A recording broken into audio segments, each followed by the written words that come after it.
Lebanon के बेका valley में अब तक का सबसे बड़ा हमला।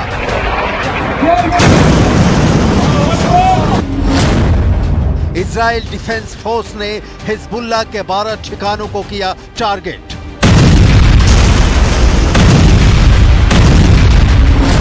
हमले में अब तक 60 लोगों के मारे जाने की खबर।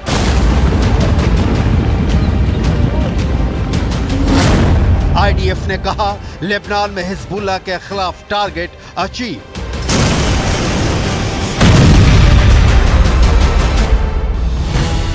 इस बीच एक और बड़ी खबर आ रही है कि हिजबुल्लाह ने अपने चीफ सैयद हसन नसरल्लाह के मारे जाने के बाद नईम कासिम को अपना नया चीफ चुन लिया है। नईम कासिम की डिटेल आपको आगे दिखाएंगे। अभी उस बेका घाटी की कहानी जहां इजराइल ने कहर बरपा दिया है। बेका बेरूत से लगभग 30 किलोमीटर पूर्व में स्थित है। ये घाटी पश्चिम में माउंट लेबनान और पूर्व में एंटी लेबनान पहाड़ों के बीच स्थित है। बेका घाटी औसतन 120 किलोमीटर लंबी और 16 किलोमीटर चौड़ी है। लेबनान हिल्स के उस पार इजराइल की उत्तरी सीमा स्थित है। वहां से आईडीएफ लगातार इस इलाके को निशाना बना रही है। बेका वैली हिजबुल्लाह की सुरक्षित पनाहगाह मानी जाती है। यहां से सीरिया की सीमा नजदीक है। इजरायली हमले का दबाव बढ़ने पर हिजबुल्लाह लड़ाके बेका घाटी छोड़कर आसानी से सीरिया में एंट्री कर लेते हैं। हिजबुल्लाह लड़ाके सीरिया भागे उसके पहले इजराइल ने ऐलान किया है कि लगातार हमले से उन्हें खामोश कर दिया गया है। इस्राएली फोर्सेस ने हिजबुल्लाह पर लेबनान की बीका वैली में कई घरों में हथियार छुपाने का आरोप लगाया है। इस्राएल फोर्सेस की तरफ से बीका वैली में लगातार हमले किए गए, जिसकी वजह से लोग पहले ही बीका वैली को छोड़ चुके हैं।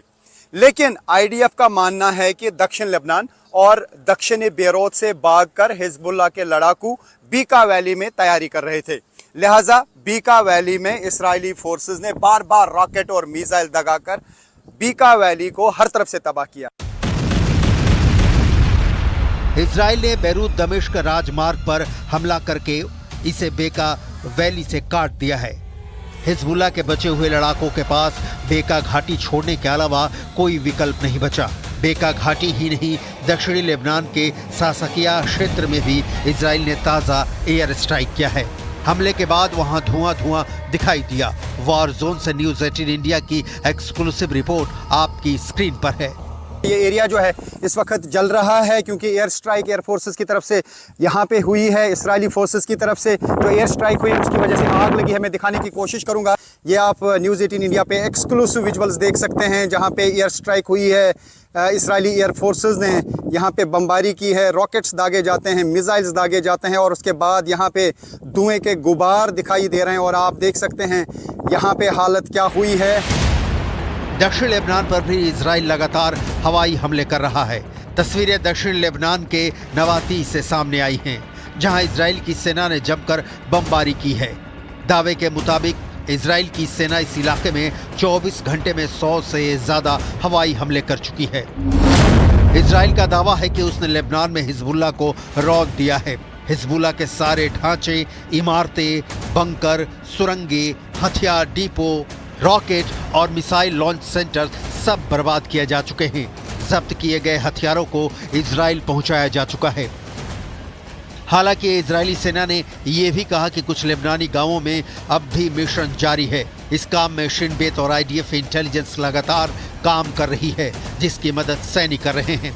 लेबनान में न्यूज़ 18 इंडिया की टीम पहुंचती है हर उस जगह पर जहां पर इस्राएली फोर्सेस की तरफ से बमबारी होती है। इस्राएली फोर्सेस का दावा है कि वो हिजबुल्लाह के इलाकों में बमबारी करते हैं, लेकिन जगह जगह पे इस तरीके की बर्बादी हुई है और आप ये देख सकते हैं कि यहाँ पे क्या हाल हुआ है। ये मैं दिखाने की कोशिश करूंगा और ये पूरा इलाका देख सकते हैं आप, कितना खौफनाक है, कितना खतरनाक है। और ये आज ही रात के दौरान ये एयर स्ट्राइक्स हुई हैं और यहाँ पे इर्द गिर्द सब कुछ तबाह हो चुका है। लेकिन इस बीच फोकस इस पर कि इजरायली सेना ने ये ऐलान कर दिया है कि उसने लेबनान में अपना टारगेट पूरा कर लिया है। तो इसके बाद क्या इजराइल लेबनान में गोलीबारी बंद कर देगा?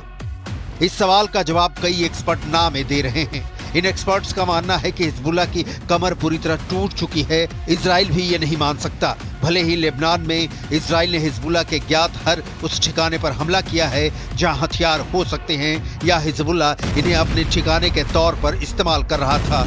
दूसरी दलील ये भी हो सकती है कि हिजबुल्लाह के जितने हथियार जब्त करने का दावा इजराइल कर रहा है, उससे कई गुना ज्यादा हथियार अभी हिजबुल्लाह के पास सुरक्षित हो सकते हैं। लिहाजा इजराइल हो सकता है कि हमले को थोड़ा स्लो कर दे, लेकिन हिजबुल्लाह के खिलाफ इजराइल हमला पूर्ण रूप से बंद कर देगा, ऐसा नहीं है। सवाल है फिर आगे क्या? क्यों हमले बंद होने की सूरत में कूटनीतिक विकल्प बचता है? इजराइल कूटनीतिक समझौते से दूरी बनाकर रखता है, लेकिन तो अगर कोई कूटनीतिक समझौता नहीं होता है तो दो तरह की स्थितियां बन सकती हैं। इजराइल लगातार जमीनी मिशन और एयर स्ट्राइक जारी रखेगा, मतलब लेबनान में सेना भेजकर हिजबुल्लाह के ठिकानों को बर्बाद करता रहेगा या फिर हवाई हमला करेगा। दूसरा, लेबनान में इस समय जितना हिस्सा इजरायली सेना के कब्जे में है उतने पर ही वो रुक जाए, उसे अपने कब्जे में रखे और वहीं से हिजबुल्लाह की गतिविधियों पर विराम लगाता रहे। इस्राएली सेना दो तरह की बातें कर रही है। पहले यह कि लेबनान में उसने हिजबुल्लाह के खिलाफ टारगेट पूरा किया है, और दूसरा ये कि किसी भी सिचुएशन में अगर जरूरत पड़ी तो कूटनीतिक रास्तों को बंद करके फिर से हमले कर सकता है। इस्राएल के प्रधानमंत्री नेतन्याहू कई बार कह चुके हैं कि हिजबुल्लाह के खिलाफ तब तक हमले जारी रहेंगे जब तक हिजबुल्लाह मौजूद है। तो सवाल यह है कि फिर इस्राएली सेना ने लेबनान में टारगेट अचीव करने का ऐलान कैसे किया? हिजबुल्लाह इस वक्त बहुत बुरे दौर से गुजर रहा है। उसके करीब करीब सभी टॉप के कमांडर मारे जा चुके हैं। पेजर, वॉकी टॉकी, जमीनी हमले, हवाई हमलों ने हिजबुल्लाह को तबाह कर दिया है, लेकिन हिजबुल्लाह का अंत हो चुका है ऐसा बिल्कुल नहीं है। यह पहली बार नहीं है कि हिजबुल्लाह और इजराइल के बीच जंग भड़की है। दोनों के बीच 2006 में भी लड़ाई छिड़ी थी और तब हिजबुल्लाह इजराइल पर भारी पड़ा था। हालांकि तब के हालात कुछ और थे और अब के कुछ और हैं, लेकिन हिजबुल्लाह कितना संगठित है ये समझने के लिए संगठन से जुड़ी सबसे लेटेस्ट रिपोर्ट जरूर देखनी चाहिए, जिसमें हिजबुल्लाह ने ऐलान किया है कि उसने अपने चीफ हसन नसरल्लाह के मारे जाने के बाद नईम कासिम को अपना चीफ चुन लिया है। नईम कासिम की डिटेल देखिए। हिजबुल्लाह ने लिखित बयान जारी कर बताया कि उनके शूरा काउंसिल ने सहमति से कासिम का चुनाव किया है। नईम कासिम को आमतौर पर हिजबुल्लाह में नंबर 2 नेता के तौर पर जाना जाता रहा है। कासिम हिजबुल्लाह के मुख्य विचारकों में से एक हैं और इसके फाउंडिंग मेंबर भी हैं। 1980 के दशक की शुरुआत में हिजबुल्लाह की स्थापना करने वालों में नईम कासिम भी शामिल थे।